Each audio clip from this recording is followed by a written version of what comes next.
ఈరోజు మాకు ఇదే తోటాకంట వలుస్తా ఉన్నా. ఇది వచ్చి కరివేపాకు.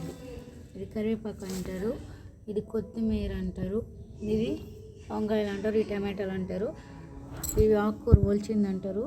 ఇదంతా కవర్లు అంటారు. కవర్లు అయిపోయినాక ఇంకేమంటారు, ఇది వచ్చి మెంతాకు అంటారు. ఇంకేమున్నాయి, ఇవన్నీ ఇలా అంటారు. ఆకు ఎలా వలుస్తారు అనేది చూపిస్తాను. ఇప్పుడు ఇలా ఎత్తుకోవాలి, ఇలా ఇలా చించి వేయాలి. మళ్ళీ చూపిస్తాను. ఇట్లా ఉంటుంది ఆకు, అట్లా దించాలి, ఇట్లా వేయాలి. మళ్ళీ ఇట్లా అయ్యో శక్తి సాలేదే, అప్పుడు ఇంకా మళ్ళీ ఇంకొకటి అమ్మయ్యా